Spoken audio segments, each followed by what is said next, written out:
You guys, it's Saturday morning here in Cape Town. The sun is out, it's shining, and I'm coming to you to chat about a powerful conversation with a colleague, developing into a friend who is an expert in agro-processing, and technology. And if you've ever wondered whether Africa is really ready for innovation, or if you're tired of watching global trends, take off without this community, and you are interested, right, in understanding how you can take part in it, well, this is your moment. On this live, we're going to pull back the curtain on one of the most underestimated markets on the continent, Tanzania. From tech startups to billion-dollar export opportunities in agro-processing, if you want in, this is where it begins. So welcome to the live. Go ahead and type a globe, type Africa, right? The globe where it shows Africa, that emoji, in the chat if you're ready for global impact. All right. It's Saturday. There's a lot happening. You're going to hear the babies in the background, the gardeners outside doing what they're doing. Penelope's mad because she got to do some chores. And there's a lot going on. So you'll hear some background. Hopefully you can hear me okay on the audio. But today's the time for us to jump into a powerful conversation around what is happening in agro-processing and technology in a market that you might not have considered, right, for tech or agro-processing. Tanzania, of course, you all know how I feel about Tanzania, but in this live, we're going to dive deeper into it. So welcome to the stream. If you're new, my name is Ashley. I'm trying to get the studio set up efficiently. So bear with me, guys. The sun was great. The lighting was great. I was like, I have to hit that. Yes, Meech, thank you for my world. Thank you for my globe. You're ready for global impact, right? And so if you are new to the community, welcome. I'm Ashley. On this channel and on this feed, I share my experience of living, moving, and doing business on the continent. And I also help people diversify themselves financially, their real estate and their financial, as well as their residential wealth for long-term growth. The way smart money does, right? The way that smart money does, when most people don't even know about the due diligence that exists. So efficiently, strategically, legally, and with tax and estate planning efficiencies, whether that's real estate, financial, or residence options, right? I help people diversify themselves for long-term success, all right? Thanks, E. Garvin. You're new. Welcome. So happy to have you. Welcome to the live. And so if this type of content sounds interesting to you, if you're interested in agriculture, processing, technology, tune in and share this with someone who would also find value in it. So I want to tell you a little bit about my journey in agro-processing. Well, I thought I was going to start a coffee business, did all the work, the branding, the website, and I got really caught up in not understanding the market fully. But regardless of that, it was something that I really was so intrigued by. I had never seen so much agriculture. I had never seen a land so rich in everything from coffee to sea moss to coconut oil to chicha, like fish. I mean, the agricultural landscape of Tanzania is so broad, and it's so, in my opinion, untapped. You do have billionaires coming to Tanzania, setting up shop for poultry, avocado processing, right? Bamboo. Like, there are so many opportunities in the agro processing sector. But in addition to that, how we also incorporate technology and the innovation that exists is so key in this time. Let's see, is our guest here? Yes, she made it online. And so in this conversation, this powerful conversation, we're basically going to talk about the opportunities in Tanzania that you might have not even considered. So next, I'm going to bring up to the stage a multifaceted entrepreneur. Her name is Patience Abraham. She produces and supplies one of my favorite products in Tanzania, which is like her whipped shea butter, her whipped mango butters, the avocado oils, the coconut oils, the jojoba oils, everything, right? And I was purchasing from her for years, and I continue to purchase from her. And I asked her to come share her experience, and had no idea she was a multifaceted entrepreneur in agriculture as well as in technology. So she's going to come up and share with us. Patients, if you're ready to come up, go ahead and turn on your camera. I see you here, but I don't see you. There you are. Welcome. Hi, Patience. Hey, hi How Ashley, how are you? Habari? Salama, how are you? Nzuri. I'm well, and you? Very fine, very fine. Thank you very much for this. Absolutely. Thank you for joining us. Will you tell the community a little bit about yourself? I did give a little bit of background of our connection, but will you share a little bit about who you are and what you're creating and what you're building in Tanzania? Sure. So my name is Patience Abraham, and I am a founder for Nasofa, which is the natural product company, and we are focusing on having different products that includes shea butter, as Ashley mentioned, but also we have coconut oil and we have different essential oils and black soap. So we are the natural product focused company. But how we do it is we work with rural women who are the one that produce our products. And so we have like a community of women in different places in Africa, and they produce our products, and then we take the products to the market. And in other end, also working for the Tanzania Commission for Science and Technology as the Boone Innovation Hub Manager. And I am so happy to be here today. Looking forward to share my experience. Over to you, Ashley. Yeah, wonderful. Thank you, Patience, for that background.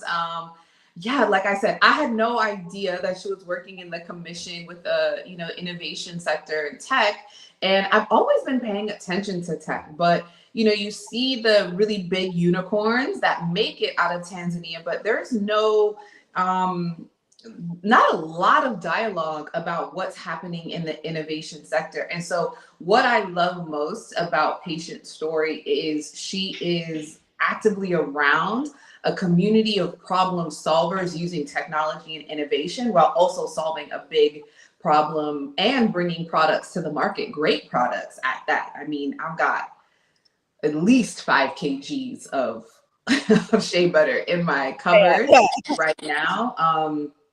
Because I'm just so in love with the product, the quality of the product, and even more so the story. So I want to jump in, but before we do that, I want to let everyone know that this is for visionaries ready to build, relocate, and investing, right? Starting in Tanzania. So if that's you and you're interested in doing so, type a 1 in the chat. I want to see who's here and see who's really ready to get this content and this information, because this is a sneak peek into what you're going to learn about at the Travel Move Do Business conference for Tanzania. So if you want to, you're over on Instagram, you want to learn more about what this conference entails, who's going to be speaking, go ahead and type Tanzania in the comments, comment Tanzania to get that link sent to you. And if you're over on YouTube, of course, it's scrolling below us as well as in the description. All right, so this is for visionaries. I see you, Joni. Thank you for my 1. E. Garvin, thank you for my 1. Leah, thank you so much. All right, so like this video, and we're going to jump into it. So I want to ask you a few questions, Patience, and Sure. go ahead and share with me to your best ability. And then we'll take some questions from the audience. All right, sound good? Sounds good. All right, awesome. Okay, so What is happening in Tanzania's ecosystem around innovation that most people don't see? Yeah. So we in Tanzania, we kind of the innovation ecosystem started to be vibrant around 2011, and up to now the innovation ecosystem is growing, and there's a lot of initiatives that is happening in the tech and innovation ecosystem here in Tanzania. But we in the ecosystem we have a lot of innovators and startup companies that have um, competent, I would say competent and impact solutions that has social impact but also economic impact. But what is missing in the ecosystem first is like expertise, like having international people who are coming to the tech ecosystem in Tanzania and share experience and the good practices on how the startup companies are growing, like having someone from Silicon Valley or somewhere around other international countries that are doing good. So we have a lot of startup that are impact oriented, but we are missing expertise and also we miss people to invest on the startup companies. For example, in Tanzania, we only have like few angel investment companies. We have Warioba Ventures, and then we have the Serengeti Angel Investors. And we need more of investors in Tanzania because we have bunch of solutions that has impact to the community. And another thing, before it was very difficult for the government to adapt, but right now government is even positive, and we are currently working on developing the startup policy that will help startup to like grow their businesses, because before it was very difficult. Imagine a startup has to like start their business, but they have to go through the legal process. They have to pay for tax. They have to do all the requirement for them to be in the market without even testing their businesses. So for now, the government is pushing on developing the startup policy that can help startup to like grow their businesses in a good, conducive environment. Yeah.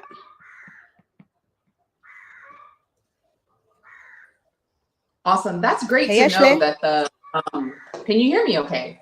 Oh, I think so. So that's great to know that the government is positive about it. I think that's one of the things that most people I think have reservations about is they hear so much negativity about government, right? So much negativity and not really hearing the positivity about how government is actively a part of change. And I always tell people that are not in these countries or not close to politics or policy or activity, like, don't trust what you hear, right? Evaluate, have curiosity around what you hear. But that's something that I really love about Tanzania. There's a young government in place, right? It's definitely not perfect, but there are young people that are actively engaged in change and innovation, and they're trying to see what works, right? They're figuring out what works. What hubs or cities in Tanzania are showing the most promise for tech and startup growth? I talk a lot about Dar es Salaam and Zanzibar just because that's what I'm familiar with. But are there other cities or hubs that people should be paying attention to, patients? So coming from the government institution, we are the government hub, and what we're trying to like to develop is to make sure there's innovation enablers in every region in Tanzania, because other people can't access Dar es Salaam. So we have number of innovation spaces in different regions in Tanzania, but also other regions are very potential, especially for people who wants to invest in mining and agriculture. They can consider go to places like Mwanza, Morogoro. They can go to Dodoma as well. And also the people who are interested in tourism, they can also consider to go to Arusha. So there's a different enablers that we are trying to um, to strengthening and build the ecosystem in different regions to make sure the innovation ecosystem is vibrant everywhere. Yeah. Are there, I had no idea Morogoro was one of those hubs. Um, Thanks for sharing that because I don't talk a lot about Dodoma. I've been to Arusha. I haven't been yet to Dodoma, but I've seen images and videos of what Dodoma is looking like. And it's becoming kind of like the next, you know, The capital city of Afropolitan. Tanzania. Sorry? Dodoma is the capital city. Yeah, I know. I know it's the capital. So it's, but it's like it used to be, it was essentially Dar es Salaam, the capital, right? And Yeah. then it's Yeah. moved to Dodoma. Mm-hmm. But the infrastructure is looking very similar to like a Botswana, like the Oh, yeah. roads, of course, the speed rail system now travels to Dodoma from Dar es Salaam. I hear it's very fast and very cold with the AC, the aircon, but no, I love Yeah. that. And thank you for sharing. What is, I guess, how are the young tech entrepreneurs and talents and the government fueling momentum together? So you did speak about government, and they're very optimistic and like pushing innovation. How are Tanzanian talents being included in that process as well? Okay. So for now, let's say Buni, have um we have a talent pool program where like we have a 3-month program with the aim of incubating the talent in Tanzania. So in the end of the program, we are expecting these people to found their businesses or to be the extra talent to be hired with other companies. So for us as a government, we have that type of program, but also other government institutions has different program as well to support the talents in Tanzania. And for example, the ministry that I'm under the Ministry of Education, Science and Technology. We have now established the Samia Talent Scholarship Fund, which is looking into um, give scholarships to all the talents, all the youth that are doing good in universities, in TVT, the vocational training centers, and also who dropouts. So the scholarships is gonna support them to access skills further to help them build their talents. So there's a different initiative that the government is doing to make sure the talents are not left behind. So we have different programs as well. Awesome. Yeah. Someone, Bongo, is asking about local accelerators in Tanzania. And so hopefully you were listening. There are a few. And I think maybe, Patience, what we can do as well is maybe after, in preparation for the conference, maybe even put together like a list of the ones that you know about. And Yeah, we'd yeah, be sure. happy to share that with the community. Because there's just, I feel like there's such this discourse between government and citizen. Like, this is not abnormal, this is all over the world. Yeah, But if yeah, you connect and you're connecting with people and you're curious about what's happening, you can find this information out. And it sounds like there is a push and there is these opportunities, becoming more available. So if you would be open yeah. to that, I think there would be a lot of people in the community that would find some value in getting access to some of this information. So, what is your advice to African tech professionals that might be abroad and who want to bring their skills maybe back to the continent or specifically Tanzania? What is some advice that you could give them that would encourage them or give them, just like some hope that there are opportunities for them on the ground? I think for me, I would love to like encourage them to come to invest in Tanzania, specifically in Tanzania, because there's a lot of opportunities. Let's say, for example, we have most of the businesses that are using AI as a tool, but then they doesn't know there's extra things that you can use with AI. That skill is still missing, and there's a gap there. But also, we are lacking some of angel investors here in Tanzania. We have like two angel investors in Tanzania. As I said before, we have Serengeti and we have Warioba as well. So there's still a space and room for anyone to come and invest here. And currently we like different sector are vibrant. There's different opportunities in blue economy, different opportunities in agriculture, as well as edtech here in Tanzania. So my call to all the experts or the investors who have at least thoughts of coming to Tanzania and invest somewhere, I think it's the best thing to do. The government is very supportive, and also there's a lot of opportunities that are existing. And I would love to assist if you want to connect with anyone, if it's angel investors or accelerator or incubator or any government institution, I'll be happy to connect. Awesome. Thank you for that, Patience. So, for people that attend the Travel Move Do Business conference for Tanzania, Patience is going to be sharing a lot more. I think she's going to be doing a deeper dive on the tech space as well as her work in agro-processing, which we're going to talk about next. But executive access pass holders get access to contact information so you can connect with Patience and our other speakers to be able to, share your ideas, collaborate with them, get their insights, right? And work with them a little bit more closely to build your venture. So I love that. And one of the things that I also think is super dope about Patience and so many people that I'm meeting in this stage, like an ecosystem, multiple streams of income, right? So Patience sounds like she got a good job at the government, in ministry, but she also has a thriving business in agro processing that is purpose driven, right? But she is,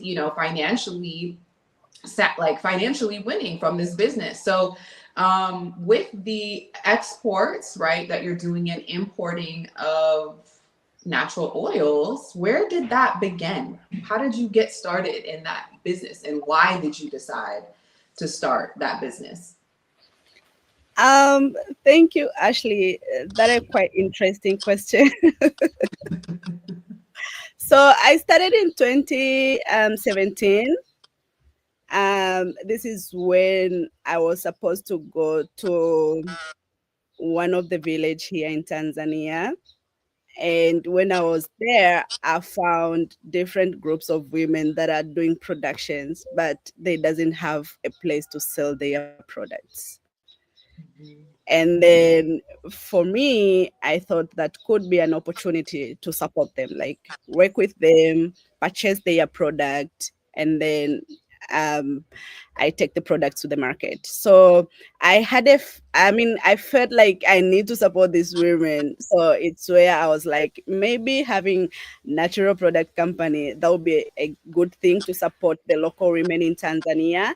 So for starting, I started with the local coconut oil, and I was taking the coconut oil from Lindy. So I had a group of women where I usually go and train them in different perspective, like financial sustainability, how to do the production, and all the important things to help them, but also are the one that produce my product. So I started with coconut oil, and then in the end, I just realized I need to do more than coconut oil. It's so unfortunately, there's no cocoa butter and shea butter here in Tanzania. It's something that I'm looking forward to research more. What is happening if we start farming cocoa butter and shea butter here? Is it gonna work or not? But then deciding to start selling shea butter and cocoa butter is when I visited. I had one project that was funded by European Commission. I went for work there. And also I found a group of women as well. They're like producing shea butter and cocoa butter, and then I had a conversation with them, and they're very welcoming, and they're like producing a very quality shea butter. I stayed there for like 2 weeks and I tried the product, and I thought like this is a unit that I should consider to add in my product. So um me starting Nasofa, it's where I saw female in the rural places a struggle to access to to have access to the market. Is where I was like, no, I need to work with these women to like help them to have access to the market. So that's so cool and interesting and so similar to like an experience that I had. So I can really, really relate to that. But I want to ask you, what products that are you seeing that have like the most global demand? So you provide all types of natural oils. Which ones do you see from a global perspective are the ones that are like selling the most? And then the opportunity of products that haven't even reached kind of their global peak yet. So the one that I'm selling the most is shea butter and cocoa butter. Coconut a little bit, but the main one is shea butter and cocoa butter. The product like yo, yeah, They go crazy. yeah, yeah. Um, what's the biggest challenge to exporting successfully from Tanzania? Yeah, so one of the biggest challenges that I'm facing right now, sometimes you might order the product, let's say the shea butter and cocoa butter, sometimes they might come melting. So you might order, let's say, 300 kilograms, and then all of them are melting, and there's nothing you can do about it. But also another thing is sometimes I get a little bit challenges at the airports when I want to take my product. Still, taxes are a little bit higher, especially for people like me who is a business person and not a startup. So taxes are also a little bit higher. And then when I receive product, I have to increase prices for customers. That a little bit also shake customers. So those are the major challenges for me. Mhm. And yeah, I think those are the major challenges. What so how would you, if you were advising another startup, another, or even advising patients, like you said you started in 2017. So if you were advising patients early on, what are some of the key lessons that you've learned from then that you would share with her now in this part of your Um, business? Yeah, yeah. So for me, key lessons that I've learned towards the process, first is very important to build a relationship with people who are producing your products. So that is the most and important thing, because if you don't have a good relationship, they might end up not producing the quality product as you're expecting. For example, for me, I have to talk to them. They're in Ghana, and I have to talk to them for them to do the production and to deliver the product to me. So I'm not there. I can't even see them. It's very few cases I go to Ghana. So without having a good relationship with them, definitely I would be receiving product that's under quality. So having the relationship is very important, but also it's very important to like understanding different products, I mean like different groups, because in Ghana there's a different groups of women. Even here in Tanzania they produce their products, so some of them they doesn't take quality as a serious thing. They just produce under minimal budget, but then in the end the product quality is lower. So it's very important to understand the different producers, like and go through their product and you measure the quality and stuffs like that. But also understanding that having a good relationship with agents who export and import your product, it's also a very good thing to do. They are very useful, especially when you receive your product or you want to send your products somewhere else. Yeah, but competition is good if someone wanna try the natural product. business here in Tanzania. There's a lot of opportunities that are still existing. So yeah, I would invite them to like come and invest and try that. Yeah, that's so good. So, what would you say to someone that's waiting on the perfect moment to start, to come and invest and to start said business? What would you tell them? I'll just invite them to, invite them to Tanzania, come to invest to businesses. But it's very important first to learn what are the business that are existing here in Tanzania. So understanding what Patience is doing or understanding what Mama Alaska is doing, it will help them to add value to the customers that are gonna deliver their products to. So it's very important to understand what we are doing, what we are missing, if it's the packaging or if it's the quality. So understanding the local context is very important before you put your money anywhere. Yeah. So important. So, it starts there. It doesn't start, what I'm hearing you say, it doesn't just start with the desire to do the thing, it's understanding the culture, understanding the process, understanding how people work, how people don't work.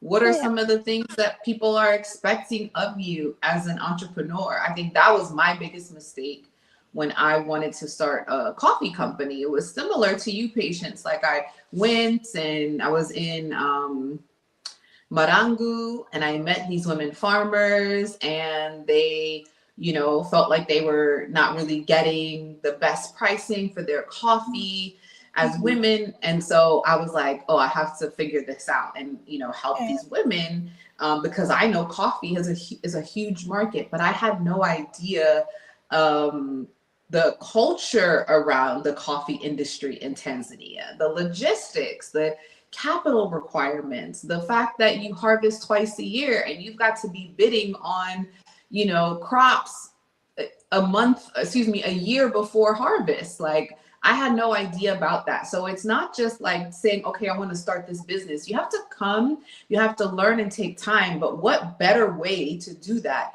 than to get access to someone who's done the thing that you want to do and hire them to help you along in the process? And I think that's something that this conference is essentially creating, because now you get access to working with someone who's doing the thing you want to do. She has access to the suppliers, she has access to, packaging, and has made her own mistakes in this time in her business, while also has built up her own clientele that's worldwide, right? So why would you start from zero and start from scratch if you don't have to, right? And I think Patience can give a lot of insight. It has already given a lot of insight, but if you decided that this is something you wanted to do, giving you an opportunity to bypass time and money that you would waste learning on your own, right? Yeah. So, Patience, what's your vision, your bold vision for Tanzania? Where do you see Tanzania being at by 2030? So my vision or me seeing Tanzania by 2030, let me talk about the tech ecosystem. I am looking forward like seeing we have competent, impactful global startup here in Tanzania. For example, we only have one startup who is global, who is going global, Nala Money, if everyone knows Nala. So in 2030, I'm looking forward to have more of Nala here in Tanzania, but also having more of policies, guidelines, and strategies that are strengthening and supporting the innovation and tech ecosystem in Tanzania, be it artificial intelligence or robotics. So I want to see Tanzania ecosystem grow in that particular area, and we can even say we have a Silicon Valley in Tanzania that is actual doing the Silicon Valley activities. And in agriculture perspective, I am looking forward to have more of Tanzania farmers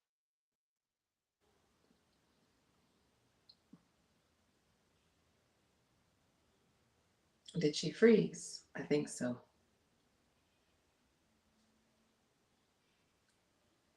I think she froze. Patience, I think you're frozen. Shame. She was getting into it, right? Manifestation and speaking life into Tanzania.